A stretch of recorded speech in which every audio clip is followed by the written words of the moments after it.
오늘은 18절 마지막에 나와 있는 생명 얻는 회개, 그래서 생명에 이르는 회개라는 주제로 여러분과 나누려고 하고, 웨스트민스터 소요리 문답 87문에 대한 해설입니다.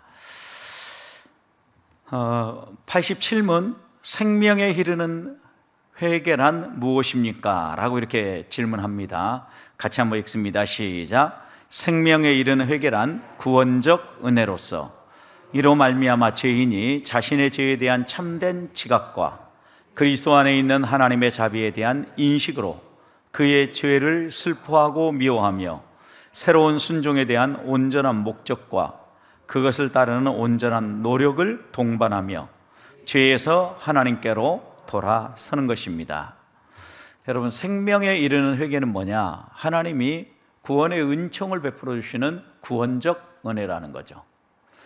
그래서 이 생명에 이르는 회개는 제일 먼저 죄인이 자신의 죄에 대한 깨달음, 자신의 죄가 무엇인가를 바로 깨닫고, 두 번째, 그리스도 안에 있는 하나님의 자비에 대해서 이해하게 돼요.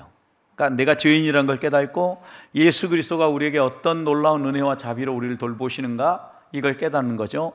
여러분, 이 두 가지를 묵상하고 나면 그 다음 우리 안에 이어지는 반응은 우리 안에 있는 그 죄에 대하여서 슬퍼하고 미워하고 주님의 말씀에 순종하고 싶은 마음들이 생긴다라는 거예요. 그래서 생명에 이른 회개는 이런 감정과 노력들이 계속되어져서, 한마디로 요약하라면 죄에서 돌이켜 하나님께로 나아가는 거다. 죄에서 돌이키는 데서 멈추지 않고 하나님께로 적극적으로 나아가는 것까지 생명에 이른 회개로 요약합니다. 회개란 기독교의 가장 큰 메시지 가운데 하나입니다. 교회 나오면 여러분 회개라는 이야기를 많이 듣죠. 그리고 사도들의 설교의 항상 중심에는 회개가 있었습니다. 신약의 최초의 선지자라고 말할 수 있는 세례 요한은 회개하라, 천국이 가까이 왔느니라, 이렇게 마태복음 3장 2절에 선포하죠. 예수님을 소개하기 전에 먼저 선포했던 것은 회개의 복음이었어요. 그래서 회개는 죄인을 향한 하나님의 무서운 진노와 심판과 저주를 피하는 유일한 길이에요. 그러니까 유일한 길이라는 건 다른 방법은 없다라는 거죠. 하나님의 무서운 진노, 심판, 저주, 이것을 피할 수 있는 길은 뭐밖에 없다? 회개밖에 없다라는 거예요. 그래서 회개란 우리가 꼭 해야 되는 것인데도 불구하고 오늘날 가장 듣기 어려운 설교의 주제가 됐습니다. 이유가 무엇입니까? 현대인들은 회개하라고 이야기를 하면 싫어합니다. 회개하라고 이야기하면 당신은 얼마나 잘 삽니까? 라는 마음이 먼저 듭니다. 그리고 회개하라는 말을 순수하게 하나님이 내게 주시는 음성으로 듣지 않는다라는 거죠. 신자들도 잘못하고 있는 것들에 대한 책망의 말씀을 들을 때면 힘들어하고 마음을 닫을 때가 많습니다. 하지만 성경의 가장 많은 반복은 회개하고 여호와께로 돌아오라는 초청의 말씀이에요. 그러니까 성경이 가장 중점적으로 다루고 있는 주제는 구원의 복음이잖아요. 구원의 복음은 한 가지 유일하게 회개하고 여호와께로 돌아오라는 거죠. 복음으로 돌아오라는 겁니다. 선지자들과 사도들은 사람들의 눈치를 보지 않았어요. 다른 말로 표현하면 사람들이 회개하라는 말 싫어한다고 해도 주저하지 아니하고, 너희가 이런 얘기를 계속하면 잡아 죽이겠다고 해도 사도들과 선지자들은 눈치를 보지 않고 이런 사람들의 비위를 맞추기 위해서 행동하지 않고 회개의 복음을 선포했다라는 거죠. 하나님이 전하라는 말씀 과감하게, 과감 없이, 더하거나 빼는 거 없이 전했다라는 거예요.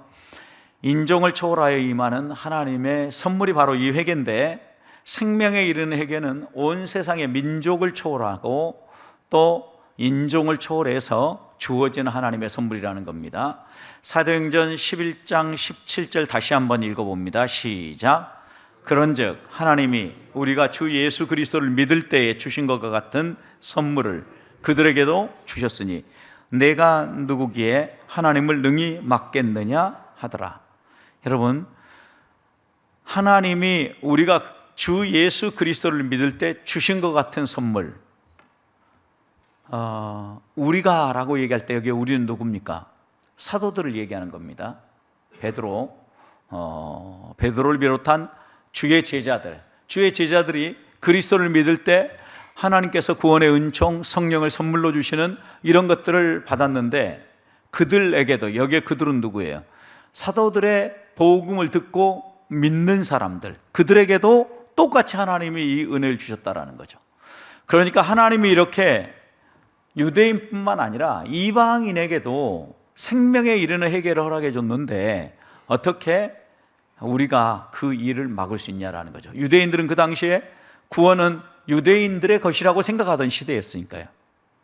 하나님은 그러나 민족을 차별하지 아니하고 이방인이나 유대인이나 차별 없이 생명에 이르는 회개를 허락하셨다라는 거예요. 사도행전 11장에 보면 이 11장 이전에 이미 연이은 아주 중요한 두 가지 회심이 있는데, 사도행전 9장에서 보면 누구의 회심이 있습니까? 사도행전 9장 사도 바울의 회심이 있죠. 다메섹으로 가는 그곳에서 어떻게 보면 학자였고 율법주의자였던 사울을 하나님이 돌이켜서 복음 전도자로 변화시켜 주시죠. 10장에 가면 누구 얘기가 나옵니까? 고넬료 이야기. 네.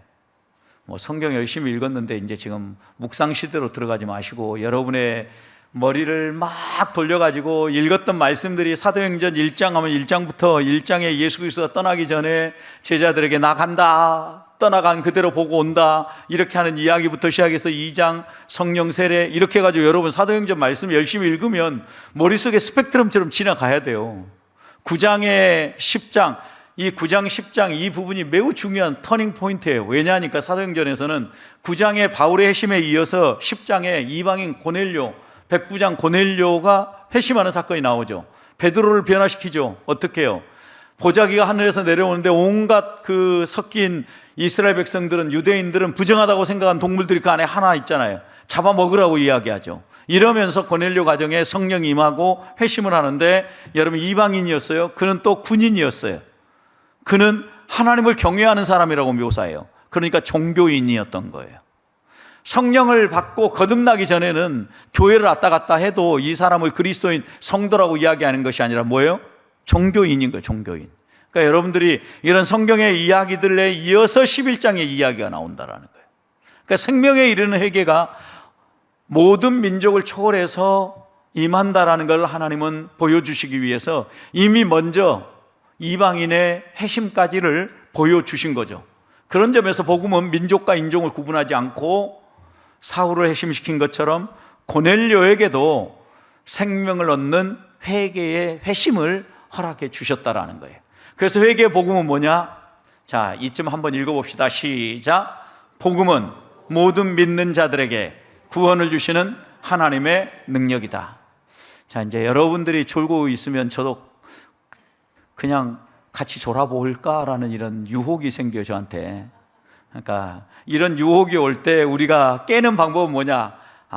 같이 읽자, 이렇게 얘기하는 거예요. 같이 읽으면 정신이 조금 더 돌아옵니다.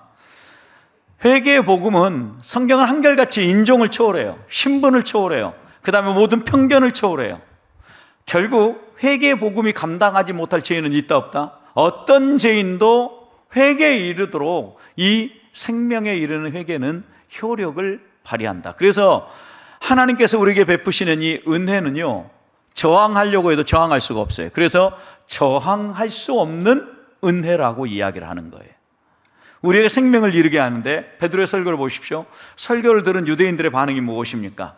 그들이 이 말을 듣고 마음에 찔려 베드로와 다른 사도들에게 물어 이르되, 형제들아 우리가 어찌할꼬 하거늘. 자, 38절 같이 읽습니다. 시작. 베드로가 이르되 너희가 회개하여 각각 예수 그리스도의 이름으로 세례를 받고 죄 사함을 받으라. 여러분, 회개가 있어야 세례와 함께 죄 사함의 은총이 임한다라는 거죠. 그러니까 성경은 한결같이 회개하고 여호와께로 돌아와라, 그리고 생명을 누려라, 죄 사함을 받아라, 이렇게 반복적으로 선포한다라는 거죠.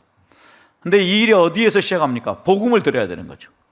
복음을 들었을 때 이 유대인들도 우리가 어찌할 거라고 마음에 고민들이 생긴 거죠. 그때 어떻게 해야 되냐?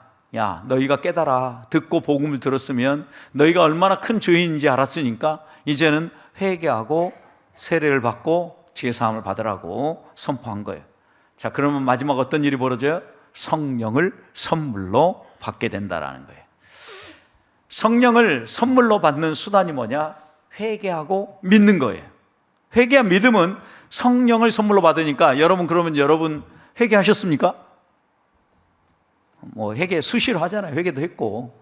그 다음에 믿어요, 안 믿어요? 믿어요. 그럼 우리는 선물 받았어요, 안 받았어요? 받은 거죠. 우리 안에 성령이 계시는 이유예요. 그러니까 우리 안에 회개가 계속 되어지고 하나님 앞에서 잘못된 삶에 대해서 용서를 구하고 다시 예수 그리스도를 붙잡고 십자가를 붙잡고 복음을 붙잡는 이런 삶이 반복되면 우리 안에 누가 계신 거예요? 성령이 계신 거예요. 이미 우리는 성령을 선물로 받은 거예요. 그래서 성령을 선물로 받은 자들은 반드시 회개하고 믿게 돼 있어요. 회개를 하지 않으면 성령이 있는가 고민해야 되는 거죠. 생명에 이르는 회개도 하나님이 베푸시는 구원의 은총인데 이 구원의 은혜는 유대인, 이방인 차별하지 않는다라는 거예요. 특별히 예기치 못한 은혜인데 그 대표적인 예는 요나와 니느웨 백성이에요. 예기치 못한 구원의 은총이죠, 여러분. 니느웨가 얼마나 악랄한 사람들이었습니까? 제가 가끔 얘기하지만 이 아수르 니느웨는요, 전쟁터에 나가면 전쟁에 승리하잖아요. 사람은 얼굴 가죽을 벗겨요, 통으로. 그 다음 전리품으로. 그리고 귀를 잘라가고 코를 베가고. 그러니까 이런 악랄한 사람들에게 자신의 나라에 와서 이런 악행을 저지른 아수르 니느웨 백성에게 가서 요나는 회개하라 선포하고 싶지 않았던 거예요. 여러분, 그런데 요나와 니느웨 백성은 이렇게 하나님이 요나를 깨우칩니다. 하나님의 구원이 니느웨 백성에게도 임한다라는 걸 가르쳐 준 거죠. 차별하지 않는다라는, 그렇게 악랄한 사람들도 요나가 박넝쿨을 아끼는 것처럼 하나님은 누구를 아낀다라는 거예요? 니느웨 백성을 아낀다라는 거죠. 박넝쿨을 왜 아꼈어요? 광야에서 그늘을 만들어줘서 따가운 햇볕을 피하게 해주는 이 박넝쿨을 너무나 사랑했죠. 그런데 한순간에 그게 쓰러지는 걸 보면서 안타까워하는 그에게 하나님은 깨우쳐 주시죠. 너가 박넝쿨을 아끼는 것처럼 니느웨 백성을 아낀다라는 거죠. 어떤 점에서 보면 자격 없는 자에게 주어지는 은혜이죠. 그러니까 예기치 못한 은혜인 거예요. 자격 없는 자에게 회개의 복음이 선포되면 회개하고 구원의 놀라운 은총을 누리는데 니느웨 백성도 자격 없는 사람들이라는 거죠. 그런데 그들에게 하나님의 은총이 주어지는데 이처럼 회개의 선물은 인종, 문화, 배경, 신분, 지 모든 걸 초월한다라는 거예요. 자, 그러면 두 번째, 죄에서 빠져나와 하나님의 자비를 맛보는 방법은 뭐냐? 회개예요. 생명에 이르는 회개는 죄의 종로에서 해방되어 하나님의 자비를 맛보게 한다라는 거예요. 회개만이 우리가 죄의 종로를 더 이상 하지 아니하고 하나님의 자비를 맛볼 수 있다는 거죠. 18절 같이 한번 읽어봅니다. 시작. 그들이 이 말을 듣고 잠잠하여 하나님께 영광을 돌려 이르되 그러면 하나님께서 이방인에게도 생명 얻는 회개를 주셨도다 하니라. 여러분, 생명 얻는 회개를 하나님은 어떤 특별한 사람들에게만 주는 것이 아니라 이방인들에게도 죄의 종로라는 모든 사람들이 해방될 수 있도록 허락해 주셨다라는 거죠. 회개는 반드시 생명을 얻게 해요. 여러분, 그러니까 우리가 생명을 누리고 건강한 삶을 살려고 하면 뭘 자주 해야 돼요? 회개해야 되는 거죠. 여러분, 우리가 깨끗한 삶을 살려고 하면 어떻게 해요? 자주 씻어야 되죠. 자주 씻는 게 뭐예요? 십자가 보혈을 의지해서 하나님 앞에 나와서 회개하는 거예요.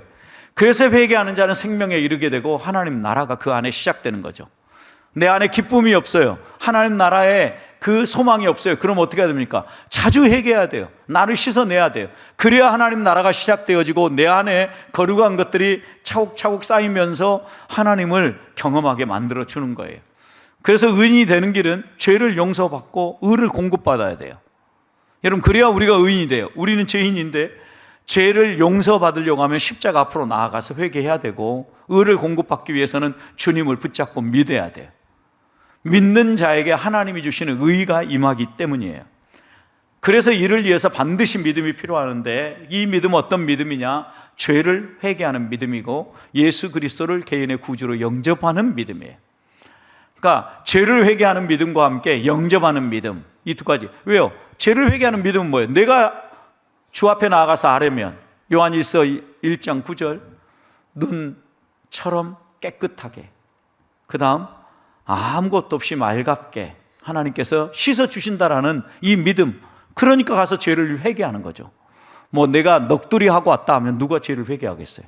두 번째는 예수 그리스도를 개인의 구주로 영접하는 이 믿음, 이것이 의인이 되는 길이에요. 참된 믿음은 결국 그리스도와 연합하게 만드는데, 예수 그리스도의 영이 내주함으로 하나님을 아버지라고 부를 수 있게 되어진다라는 거예요. 그리스도의 영이 내주해야만 우리 입에서 아빠라는 표현이 나온다라는 거죠. 그러니까 하나님 앞에 나가서 기도할 때 아버지 하나님이라는 이 표현이 자연스럽게 우리 입에서 나올 수 있어야 되는 거죠. 죄된 생각과 말과 행동을 위해서 떠나서 새로운 생명을 경험하게 돼요. 그러니까 여기 생각, 행동, 말, 생각, 행동, 말, 생각, 말, 행동. 여러분, 이건 어떻게 보면 연거푸 나오는 것이에요. 악한 생각, 악한 말, 악한 행동. 죄 지을 생각, 죄를 짓는 말, 그 다음에 죄를 짓는 행동. 이렇게 시리즈로 말, 생각, 행동, 생각, 행동, 말. 이 순서를 잡는다고 하면 생각하게 되고 말하게 되고 행동하게 된다는 거죠. 이런 것을 떠나야만 생명, 새로운 생명, 이것을 경험할 수 있다는 거죠. 그런 점에서 참된 회개는 우리 자신에게로부터 하나님께로 돌아가는 거예요. 내 힘과 내 생각, 내 지혜로 살려고 하는 삶에서 하나님을 붙잡는 삶으로 나아가는 거예요. 죄를 죽이고 영을 살리는 거예요. 죄를 죽인다라는 것은 육체의 소망과 정욕을 따라 살아가는 삶을 내려놓는다라는 거예요. 믿음과 회개한 믿음은 어느 것이 앞서지 않고 분리되지 않는다라는 거예요. 믿음이 있어야 회개가 나오고 회개가 있어야 믿음이 생긴다. 그래서 거의 동시적으로 발생하는 하나님의 은혜다. 믿음과 회개는 함께 붙어간다. 나는 믿는데 회개를 안 해. 이건 불가능한 일이에요. 나는 회개를 했는데 믿지 않는다. 이것도 역시 불가능한 거예요. 그런 점에서 진정한 회개는 믿음을 동반하고 참된 믿음은 반드시 회개를 동반한다라는 거예요. 사도행전 11장 17절 보면 회개함으로 어떤 일들이 일어납니까? 제 용서를 받습니다. 그리고 예수 그리스도를 붙잡게 돼요. 왜요? 내가 내 뜻대로 살면 어때요? 죄 짓는 것밖에 없다는 걸 아니까. 영접함으로 말미암아 우리가 하는 것은 주님의 생명을 얻어요. 그리고 믿고 항상 회개하게 돼요. 뭐 때문에? 주님이 내 안에 계시기 때문에, 성령이 내 안에 계시기 때문에. 그런 점에서 회개함과 영접함이 17절에서는 매우 중요한 주제로 나타나고 있는 겁니다. 우리가 그러면 경계해야 될 거짓 믿음은 뭐냐? 이런 거예요. 여러분, 여기는 이제 좀 여러분들이 신경을 써야 됩니다. 율법 폐기론자는 어떠냐? 예수님을 한번 믿었다라는 이유 때문에 죄를 미워하고 죄에서 떠나는 삶을 안 사는 거죠. 이 사람 어떤 얘기냐면, 예수 그리스도를 믿으면 율법도 완성되고 모든 게 다 완성되니까 내가 굳이 그렇게 안 살아도 예수님께서 내 과거의 죄뿐만 아니라 현재의 죄, 미래의 죄까지 다 씻어주시고 용서해 주시니까 굳이 내가 죄를 미워하고 또 죄를 떠나는 삶을 안 살아도 된다는 게, 이 사람들은 율법 폐기론자들이에요. 그러나 예수님은 어떻게 얘기합니까? 율법을 폐기한 게 아니라 내가 율법이나 선지자를 폐하러 온 것이 아니라 마태복음 5장 어떻게 알았다고요? 완성하러 왔다 그랬잖아요. 그래서 천지가 없어지기에는 율법의 1.1획도 어떻게 한다고요? 없어지지 아니하리라 그랬잖아요, 여러분. 그러니까 율법 폐기론자들을 우리는 경계해야 돼요. 가끔 이제 이런 얘기도 합니다. 우리는 우리의 입맛에 맞춰서 얘기하거든요. 11조 하기 싫은 사람들은 그 11조는 구약시대에 있고 신약시대에 보면 다 완성되니까 11조 안 해도 되지 않냐고. 여러분, 신약시대대로 살려면 어떻게 해야 되는지 아십니까? 11조만 하면은 신약의 가르침을 안 따르는 거예요. 신약에 오면 어떻게 얘기합니까? 다 내 거다. 하나님 이렇게 얘기하거든요. 다 내놔야 돼요, 그러면. 그러니까 이제 이렇게 불리한 말씀들은 싹 피해가요. 그리고 나서 율법이 완성되어졌다.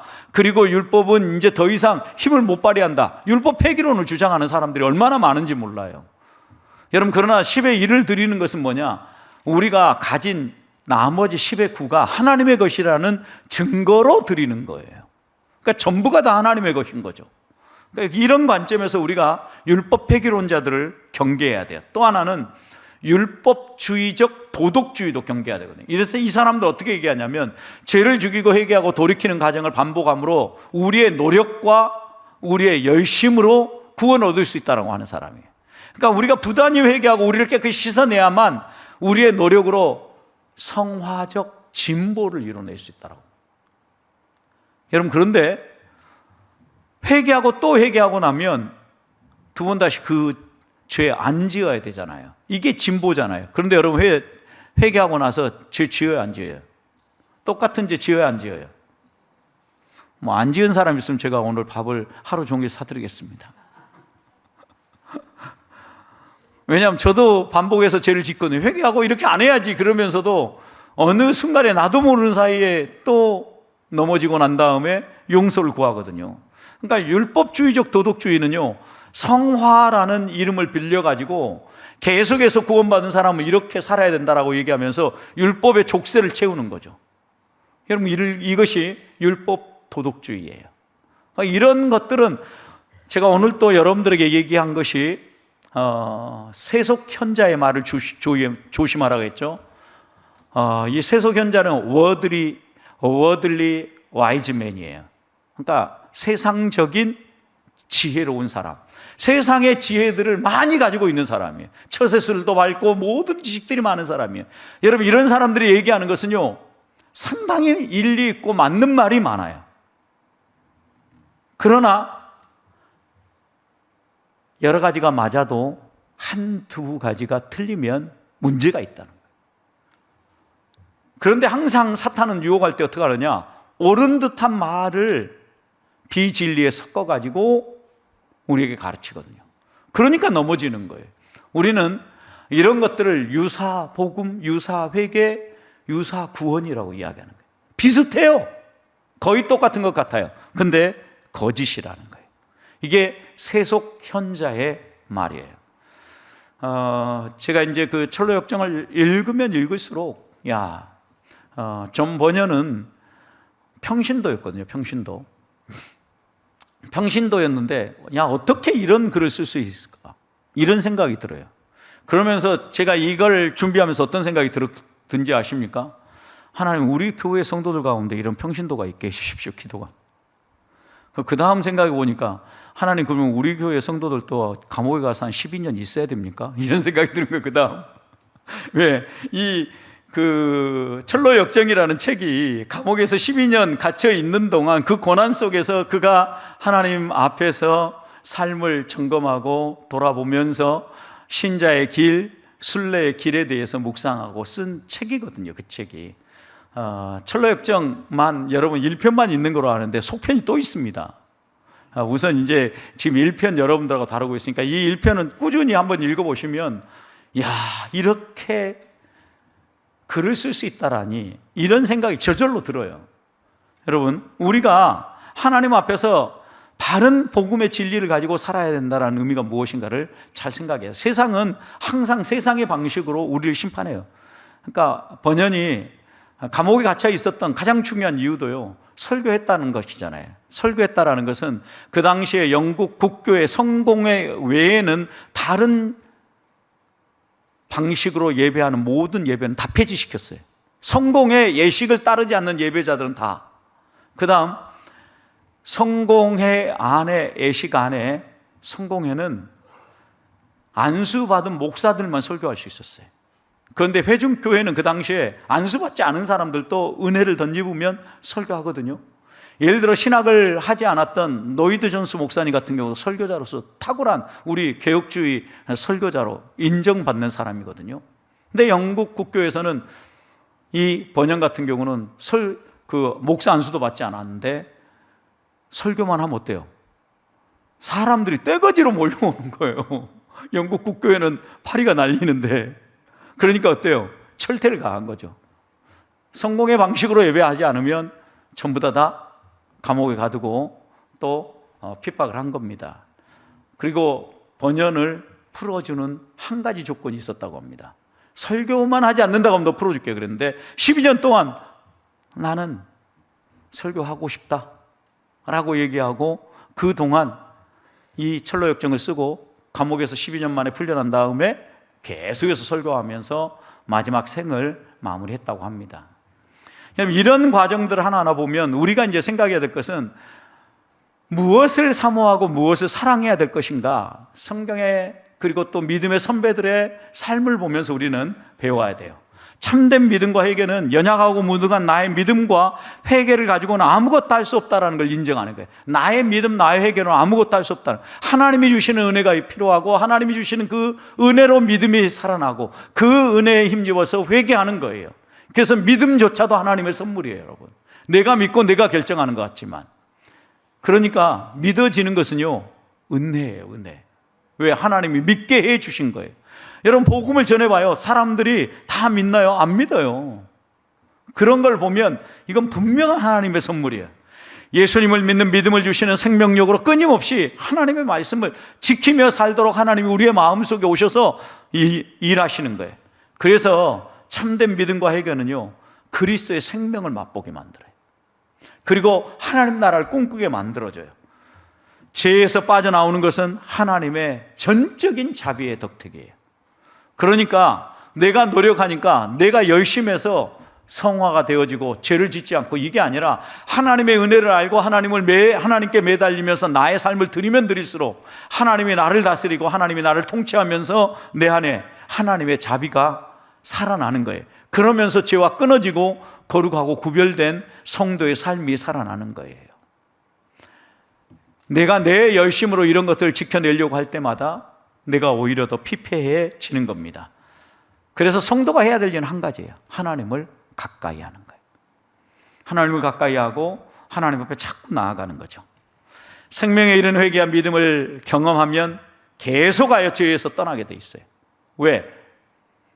반드시 반복되게 돼 있기 때문에. 넘어진 그 자리에서 다시 회개하게 되거든요. 또 회개하게 돼요. 그리고 그 다음 이어지는 또 하나의 과정은요, 하나님께 가까이 간다는, 넘어질 때마다 회개하고 하나님께 가까이 나가고, 이러면서 하나님 앞에 점점점 더 가까이 나아가는 삶을 사는 사람이 생명에 이르는 회개를 맛본 사람이에요. 근데 나이가 들어가고 시간이 흘러가고 신앙의 연수가 오래되는데 갈수록 내가 자유하다고 교회에서 멀어지고 신앙에서 멀어지고 내가 원하는 대로 살고 있다고 하면 거꾸로 가고 있는 거예요. 하나님을 가까이 하는 대로 나아가야 된다는 거죠.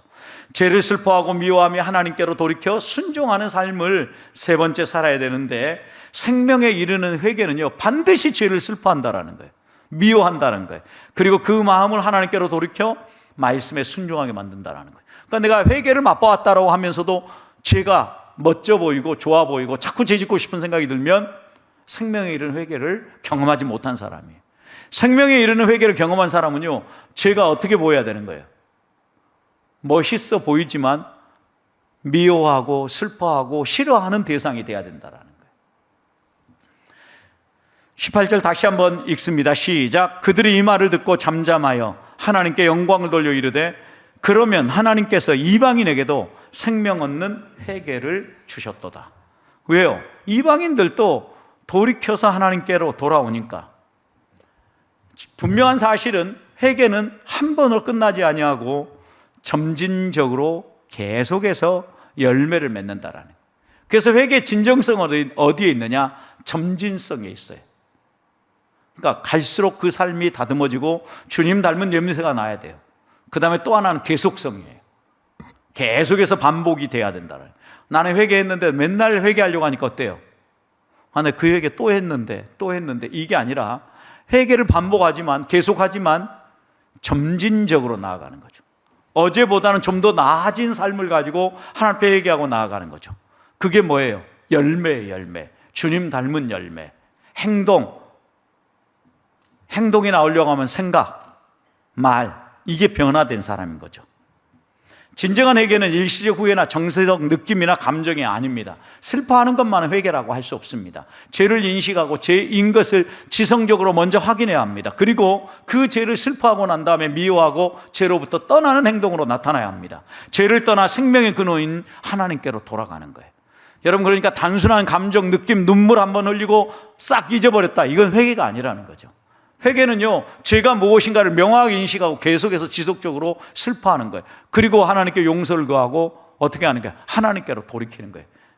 그래서 도로교통 표지판의 유턴 표지와 같은 게 회개다, 돌이키는 거다라고 얘기하는 거예요.